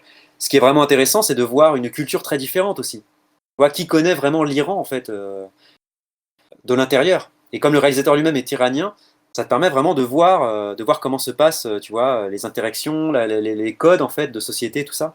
Tout ça, c'est vachement enrichissant, quoi. Ouais, c'est clair. Et après, de mémoire comme ça, j'essaie de donner des références pas très connues parce que, tu vois, Will Hunting, j'ai commencé par quelque chose de très connu, mais parce que j'aime vraiment beaucoup ce film. Euh, après, moi, je peux très vite tomber dans les grands classiques, mais je sais pas si c'est ce qui vous parle automatiquement ou. Ça peut être intéressant aussi d'en parler, je Bah, pense. Mais juste avant, est-ce que tu regardes des films avec Takeshi Kitano? oui, j'en ai vu quelques-uns. Euh, c'est L'été de Kikujiro. Qu'est-ce que j'ai vu d'autre? Je sais, j'en ai pas vu beaucoup. J'ai vu Aniki mon frère. Enfin, euh, j'ai pas tout vu de lui. C'est clairement, j'ai pas beaucoup vu de films de Takeshi Kitano. Ouais. Est-ce que tu as vu Hanabi? Je me rappelle plus celui-là si je l'ai vu, mais je crois. Si ça me revient pas, c'est que je pense pas l'avoir vu. Non. Ah bah, je te le conseille. Enfin, moi personnellement, je l'ai beaucoup aimé D'accord. Ok. et je te le recommande chaudement. D'accord. Ok. Ah bah écoute. Euh, Enfin, tu verras. Je t'en dis pas plus. Après, je sais pas si ça va être ton style. Ah. Faut voir. D'accord. Parce que les Yakuza, Non, non, si, bah carrément. Bah, j'ai aimé Aniki mon frère. J'ai bien aimé, par exemple. ah bah, c'est encore mieux que Aniki. D'accord. Ok.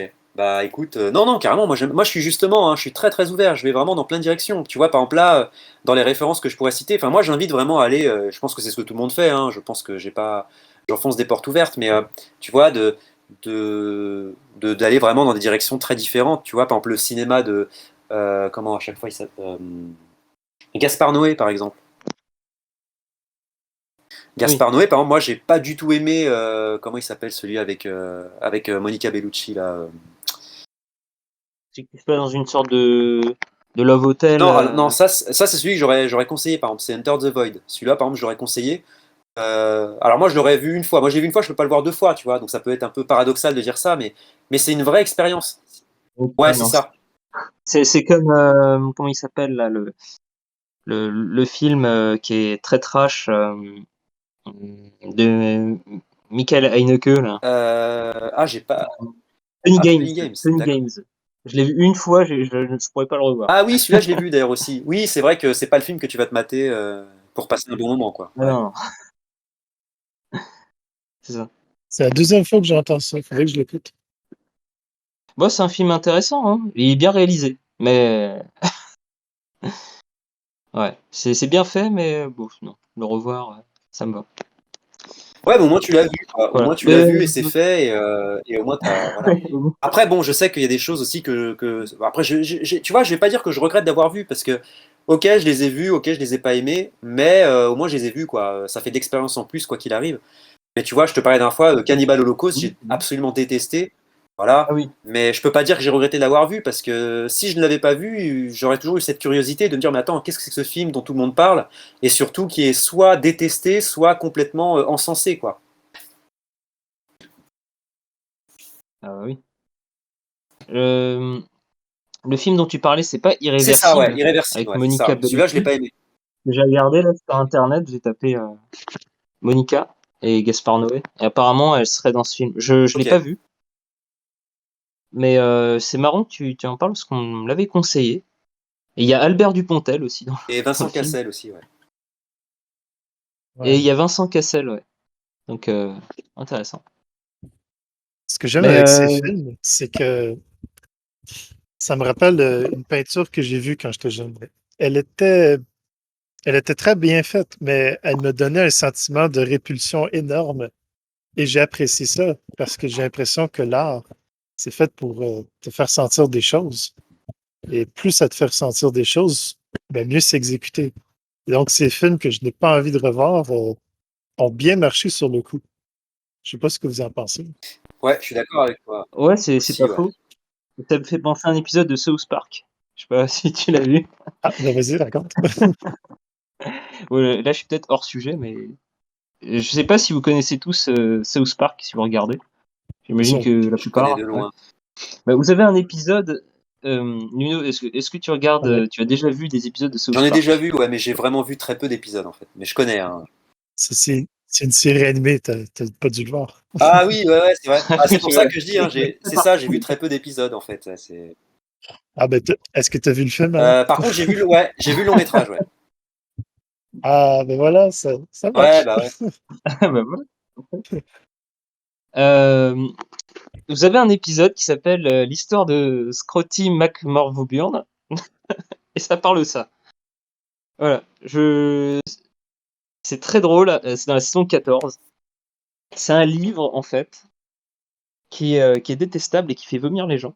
Mais en fait, il est tellement ça va tellement loin qu'en fait ça devient un succès. Ah ouais, d'accord. Tu peux répéter? Et en fait, le truc, c'est un truc absolument horrible ce bouquin, mais tout le monde l'adore parce que ça leur crée des émotions violentes comme ça. C'est Franchement, regardez cet épisode. la curiosité morbide. Ah, mais je crois C'est ça. que Donc c'est la saison 14, c'est l'épisode 2. ça me dit quelque chose. Il me semble que les personnes, elles lisent des passages, elles se mettent à vomir et elles peuvent pas s'empêcher de le lire quand même, C'est ça. quoi. Quel- Voilà. Excellent. Ah mais tu... c'est assez drôle. Mais South Park, c'est complètement C'est quoi barré, le hein. titre? Tu peux rappeler, s'il te plaît, le titre de l'épisode? Alors le titre, c'est l'histoire de Scotty Oh là, McMorvoburn. ah oui. Histoire de Scott. Eh oui, Petit McMahon à intéressant. voir absolument. Avec Il faut tuer Scott Tenorman. Oui, oui, c'est vrai. Ouais, Ok, c'est très bel noté, ouais. épisode. Ah bah carrément. En plus, Il y a des bijoux là, dans South Park. ce qui est bien Ah en plus, ouais, ah ouais, il y a des épisodes monstrueux. ce qui est bien avec South Park, c'est que tu peux voir comme ça un épisode isolé, comme ça, il n'y a pas besoin de. Ah C'est oui, c'est ça. vrai. C'est peut-être vers les dernières saisons qu'ils essayent de le faire en série. Ah, d'accord. C'est vrai. Ils ont tombé Ah là-dedans. merde. Ah, c'est dommage parce que ça, c'était cool l'idée de traiter une thématique au long d'un épisode, quoi. Ouais, je crois que c'était au moment de l'élection de Donald Trump qui ne pouvait pas Mais s'empêcher de après, j'ai faire pas une trop. série pour pouvoir parler de sujets très étalés avec d'autres side stories en même temps. Ah, d'accord. Ouais. Ok. Après, les pauvres, il fallait qu'ils fassent un épisode par semaine, chaque semaine, Ah pendant des ouais, années. quand même. Ah ouais, c'est énorme. Ah, il Est-ce que fallait tenir. moi, je recommande des documentaires qui parlent de ça. Je crois que c'est. Alors, je ne Tu sais as pas le c'est lien? quoi le nom, mais non, je me rappelle pas du nom, mais ça parle en fait d'un documentaire du fait qu'il faut qu'ils fassent un épisode à chaque semaine. C'est très intéressant. Que Trey Parker, Matt Stone, c'est vraiment des gens à suivre parce que ils ont pas fait que de la série animée en fait. Ils ont aussi Ah, ils ont été à Broadway, ils ont fait un carton ils ont fait. avec Ouais, c'est ça, la comédie musicale des ouais, Mormons.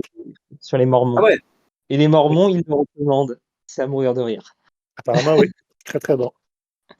Ah, je savais Ouais, pas du ouais. tout ça. C'est Carrément fou. excellent. Ah non, mais ils sont Ah, ils ont fait du live des action, c'est vrai. extraterrestres en fait, ces gens-là. Ils ont joué dans des films en live action. Ah bon? Ah bah c'est possible Il y a, après. il y a un film où ce que t'as un Mormon, justement, qui est joué par Trey Parker ou Matt Stone, je sais plus trop. Qu'est-ce qu'ils ont avec les Il Mormons? il se rentre dans une histoire où il doit faire un porno, mais le mec est hyper mal à l'aise et ça tourne dans la comédie. Ok. C'est ça que ça soit dégueulasse. Hein. Ah, putain. Ouais. Mais bon. Ils aiment bien la comédie musicale et le Mormon. Et je voulais savoir aussi, Nuno, est-ce que tu regardes des films, on va dire des films en noir et blanc, des anciens films qui sont où ils ont plus les acteurs sont plus théâtrales dans le jeu? Est-ce que si oui, est-ce que tu en recommandes Ouais, certains? carrément. Bah, moi, j'en ai carrément des films de. Par exemple, bah, je vais pas être très original, mais il y a La Corde de Hitchcock que j'ai beaucoup aimé. Vraiment, parce que c'était assez rare de voir un film en plan séquence comme ça. C'était un peu une première. Du coup, tout le film est en plan séquence. Peut-être vous l'avez vu, hein, je pense, peut-être. Tout le film est en plan Ouais. séquence? Alors, il y a des petites astuces. En réalité, il y a des petites astuces. Il y a des cuts, mais qui sont faits de façon subtile, en fait. Mais l'idée, c'est que le film, quand tu le regardes, c'est censé être un plan séquence, en fait. C'est Je vraiment en vois. plus. Ah, Ah c'est bah, Birdman avant Birdman. oui, voilà, c'est Birdman. Sauf que Birdman, c'est 3 plans en fait, avec des Oui. triches. Ouais, voilà. Mais là, c'est pareil, hein. C'est plusieurs plans avec des triches. Il y en a peut-être trois d'ailleurs. Hein. Il n'y en a pas. Mais c'est quand même. Voilà, on parle d'un film d'Hitchcock qui est sorti, je sais plus en quelle année, mais vraiment, c'est très vieux.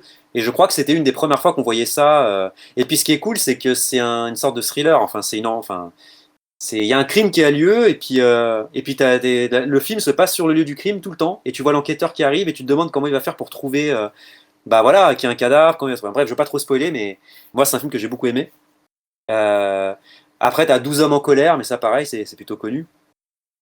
Euh, Pareil, C'est un huis clos, pareil, c'est c'est ça? un huis clos. C'est vrai que j'aime bien les huis clos. Hein. Ah, les deux, c'est Ouais, des huis les deux, clos. ouais. Mm. C'est vrai que Hitchcock aime beaucoup mettre les personnages dans des situations de huis Oui, clos. alors par contre, ouais, c'est ça. Alors par contre, l'accord de Hitchcock, l'autre, je sais pas. Les 12 hommes en colère, je sais plus qui c'est le réal. Qui c'est? Ouais, ouais, c'est pas Ah, Hitchcock, hein. ah oui, Là, ok. ouais. C'est pas Hitchcock. Alors attends, parce que je regarde qui c'est le réal, ça m'intrigue du coup maintenant. Je regarde vite fait, mais. Ah, Sidney Lumet. C'est Sidney Lumet. Ouais. Et ensuite, dans les films, t'as. Encore une fois, c'est pas très original, mais. Ah! Comment il s'appelle? Ah, je suis fatigué. T'as M le maudit aussi. Je l'ai pas vu, M. le Maudit. Bah, je te le conseille parce qu'il est vraiment, même aujourd'hui, il est surprenant ce film. D'accord. Ok, ah bah carrément. Ah, Mais ce qui est bien avec ces anciens films, c'est que j'irais pas jusqu'à dire qu'ils surjouent, mais c'est qu'ils sont obligés d'aller plus loin en fait. Et pour l'acting, c'est très intéressant. d'accord. Ouais, alors c'est pas un film en noir et blanc proprement parlé, mais je pensais tout simplement à La mort aux trousses, en fait, que j'ai adoré aussi. Euh, Ouais, La mort aux trousses. Et puis, il y en avait un autre, mais il m'a échappé. J'en avais un que je voulais dire, mais bon, tant pis, j'ai oublié. Euh, mais tous ces films-là, ouais, ils sont incroyables, quoi. C'est un peu de dérivé du théâtre, C'est ce genre vrai, par d'appel. exemple, La Corde, c'est un peu ça. Autant La mort aux trousses, pas du tout. On est vraiment dans du cinéma pur et dur, quoi. Mais avec des vrais mouvements de caméra, des mouvements d'appareil et tout ça. Mais effectivement, La Corde, c'est vrai, c'est presque du théâtre, carrément. Comme 12 hommes en colère, d'ailleurs. Alors dans le même style, je peux vous conseiller aussi des films que j'ai vus il y a pas si longtemps que ça. C'était vraiment pour découvrir parce que je connaissais pas trop. C'est les films où apparaissent Bébel. Alors c'est vachement drôle parce que c'est assez cartoon en fait. La plupart ont mal vieilli, mais il y a certains trucs qui sont pas mal. D'accord. Que justement il y a de l'exagération, Ah, dans c'est le assez style, drôle. un film que j'aimais beaucoup, que j'ai beaucoup regardé quand j'étais gamin, c'est L'As des As, par exemple. Je sais pas si tu Ah l'as oui, vu, mais parce que ça correspond exactement à ce que tu décris. Tu vois, il y a un côté cartoon et tout, quoi. oui, oui, tout à fait. Parce que tu avais aussi The Men of Acapulco, je crois. Je sais plus quel est le titre français, tu sais, c'est Bob Sinclair, le personnage. Ah, d'accord, ok. Alors, je connais pas très bien ça, par contre, j'ai jamais vu. C'est l'histoire, c'est assez drôle comme histoire. C'est un écrivain qui, qui a une certaine notoriété, qui écrit des romans de gare, en fait. Enfin, des trucs où son personnage est un peu ridicule. C'est un James Bond un peu ridicule. Et en fait, il s'éprend de sa voisine, qui est une jolie nana, qui en fait fait une thèse sur lui. Et c'est à mourir de rire. D'accord. Ça va très loin, parce qu'en fait, elle se fait des nœuds au cerveau sur son œuvre, alors qu'en fait, c'est juste débile. Et lui, il s'imagine qu'il est Bob Sinclair dans la vraie vie, et ça lui réussit pas. C'est assez marrant. Hmm. Je pense que le film a mal vieilli, mais c'est assez drôle. Il y a quand même des trucs. D'accord. Il est complètement. Comment dirais-je? Il est survolté. Et C'est le assez titre marrant. exact, tu t'en souviens plus du coup, c'est ça?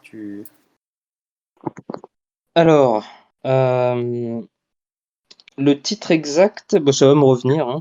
Euh, je sais plus. Il me semble que c'était The Men of Acapulco, un truc comme ça, et le titre français, Ok. je sais Oh plus. bah je trouverai alors dans ce cas avec ça. C'est assez drôle. C'est pas forcément des grands films, hein, on est d'accord. Mais ils ont un certain charme. C'est assez drôle. Et d'ailleurs, on peut relier ça à l'animation japonaise, parce que Cobra est inspiré de Belmondo. C'est marrant. Ouais. Visuel, enfin graphique, enfin. Et le Magnifique, Ah, le c'est ça le magnifique. film. Ouais, très drôle. D'accord. Ok.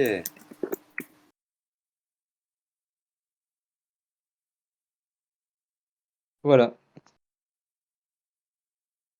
Bah, je crois qu'on a fait le tour, à part si vous avez des questions, n'hésitez pas.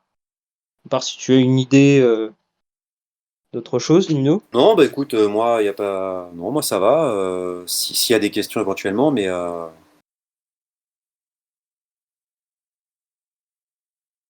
Non? Bah, ça a l'air d'être bon yes. alors. Oh, bah, c'était tip top, Nino. C'est très Bah cool. merci à toi, c'était cool, franchement. C'est passionnant. Merci, Nino. Ouais, merci beaucoup, Bah Nino. merci à vous, c'était cool, franchement. Ah ouais, bah, pour une première fois avec le recording, ça a l'air d'avoir marché. Donc, écoute, si tu veux retenter l'expérience, et si on est plus nombreux, bah, ça peut être vraiment sympa. Parce que je pense le refaire avec Mehdi et Eddy. Ah, ok. Et Ah, ça, oui. ça sera sur un thème différent. C'est dû à l'actualité dans l'animation et on avait parlé. D'accord. C'est les différences culturelles et ce qu'il faut éviter de faire dans l'animation japonaise quand on s'affiche et compagnie. Et tu sais, faut faire attention à l'image qu'on renvoie sur les réseaux et compagnie. Je trouvais que c'était un thème intéressant parce que il n'est pas souvent traité et à chaque fois que j'ai parlé avec Mehdi, il m'en parlait. Ah ouais. Voilà, c'était une idée qui m'était venue de parler de ça et d'échanger sur ce thème parce que on se rend pas compte, mais comme disait Mehdi, et ça je lui demanderai un peu plus d'explications parce que ça m'avait étonné, tu peux être viré au Japon s'ils te proposent un thé. Tu te souviens quand je t'ai dit ça? S'il te propose un thé, Ah ouais, il m'avait dit ça, je dis mais comment ça? Ouais, ouais, c'est les différences culturelles, les choses à éviter, notamment quand on bosse pas forcément en studio, mais enfin quand on bosse en studio au Japon et quand on bosse à distance. Et sur l'image qu'on peut renvoyer et qui peuvent nous renvoyer et qui n'est pas forcément vrai. C'est un sujet très complexe, mais je pense que ça sera intéressant d'en parler. ce qui était intéressant, c'est les invités. Il dit qu'il travaille au Japon depuis longtemps, qu'il a une vision C'est le très cas. différente de C'est Mehdi. Mehdi, en fait, il a vu beaucoup de choses en studio et ça serait vraiment intéressant qu'il nous parle de son expérience et de son vécu et vraiment du miroir qui est renvoyé et qu'il faut faire, ouais, effectivement, faire attention à ce qu'on renvoie sur le net et si on s'affiche trop et si on dit des choses parce que c'est un sujet complexe. Voilà, avec toute la nuance qu'on peut apporter, certes, mais c'est intéressant d'en parler, je pense. Voilà. D'ailleurs, il y a une des fois où on avait bossé, pas longtemps, peut-être un an, même pas, après être sorti des Gobelins, j'ai bossé à Ankama. Alors, bah, du coup, c'était pas sur Dofus, ça c'est beaucoup plus tard, mais c'était sur un projet de série qui malheureusement n'a pas vu le jour. Mais c'était avec le Japon qu'on travaillait. Donc en fait, on était en France, dans les mêmes locaux d'ailleurs que pour Dofus, en fait, c'était à Paris, les locaux d'Ankama à Paris, et en fait, on recevait des layouts de layoutmen japonais, et nous, on faisait la colo en fait en France. On était une équipe de quatre décorateurs, et on faisait les colos sur les layouts que nous envoyaient les Japonais. Et en fait, c'était voilà, vachement intéressant parce que bah, finalement, ça marchait super bien. Hein. Franchement, il n'y a eu aucun accroc et même on a fini la conception des décors. On a fini 3 jours avant la date qui était prévue, quoi. Ce qui est plutôt rare en anime, en fait, en général, on est toujours en retard. Et donc la preuve que ça peut super bien marcher, alors que tu vois, on travaille avec des Japonais à distance. Et franchement, super expérience. D'ailleurs, c'était Masaki Uasa qui faisait le développement visuel sur ce projet. Ah oui, tu m'en avais Ouais. parlé. Ah, ouais. Et tu avais gardé.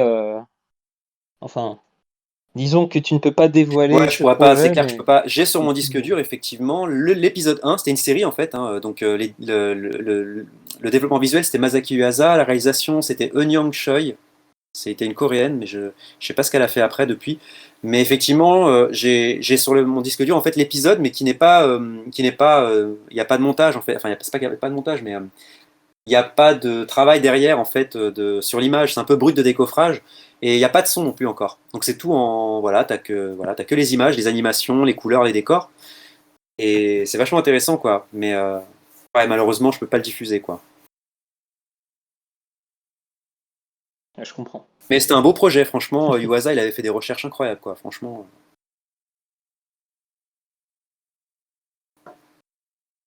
Bah, ça donne juste envie de, de récupérer ton disque dur et de le Bah ouais, garder. après je pourrais te le montrer si quand on se capte et tout, mais par contre j'ai pas récupéré les recherches de. J'aurais aimé récupérer les recherches de Yuasa, ouais. C'est Ah, c'est beaucoup dommage. d'aquarelles et tout, c'était incroyable, franchement, super beau quoi. Ah, je veux bien te croire. Et juste pour conclure, est-ce que tu as vu Mind Game Ah de oui, oui, Yuasa? carrément, ouais, ouais, Je ouais. pense que oui. Ouais, Ouais, ouais, ouais. Ouais, c'est un truc à voir, c'est une ah expérience. ouais, bah on l'avait vu au cinéma et après on avait. Ah non, non, on n'avait pas vu Mind Game au cinéma, on avait vu un autre film, je sais plus c'était quoi qu'on avait vu de Yuasa, on avait vu un autre film au cinéma et il était là en fait, il était présent Yuasa et c'était la première fois qu'on le rencontrait. Je devais être en première année au Gobelin à ce moment-là. Et ouais, ouais, ouais, Ah ouais, ouais? il était venu en France, Yuasa était venu en France pour un autre long métrage ou un autre film. J'ai oublié ce que c'était, je me rappelle plus. Ah, il est venu au Gobelin d'ailleurs, Yuasa est venu au Gobelin quand on était en première année d'ailleurs, il est venu regarder les animes, tout ça. Ouais, D'accord. c'est vraiment quelqu'un de très, bah, comme tous les Japonais, hein, très humble, très respectueux, enfin vraiment génial quoi. Ok. Bon, bah, je crois qu'on a fait le tour du sujet. Bon, il me reste plus qu'à vous dire bah, bonne soirée. Et pour ceux qui sont en France, je crois que tout le monde, il n'y a personne au Japon là. Non. Ouais. Oui, sinon au Canada. Ouais. Ah ouais, moi, c'est le dîner. Il y a exceptionnellement un party au bureau, donc Oh, nice. soirée pizza, je sais pas. Très bien. Bon, bah, je vous dis bonne soirée et bah, à la prochaine pour le second thème. Et ça va être vraiment cool. Oui. Ça marche super. Merci Merci à vous encore. et Bonne ouais, soirée, puis bon dîner. merci, bonne soirée, bon courage pour le taf. Merci. N'hésite pas à poster aussi des liens pour qu'on aille voir tes Oui, travaux. après ouais, Notamment c'est dans vrai le- que je suis pas très réseaux sociaux, je suis assez discret. D'ailleurs, à chaque fois pour me connecter sur le Discord, à chaque fois je suis un homme préhistorique moi, j'y comprends rien. Je comprends, je te comprends. C'est vrai que quand on crée, quand on est en process de création, on pense pas à Oui, partager. c'est vrai, on est un peu dans notre bulle, c'est vrai, hein, c'est sûr.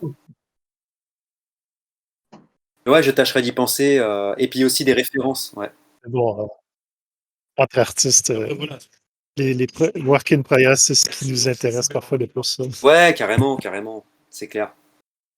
Bah, carrément, avec plaisir en tout cas. Et merci Nicolas en tout cas. Hein, c'est vraiment cool à chaque fois d'échanger avec vous tous. C'est vraiment top. Ah bah, moi qui te remercie parce que tu as donné de ton temps et c'était vraiment passionnant.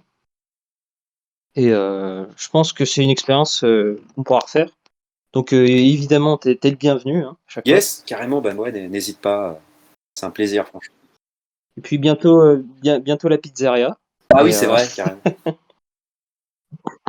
Ça roule. Voilà. Bah écoute, bonne soirée à tous et à la prochaine. Hein. À la prochaine. Bye. Plus.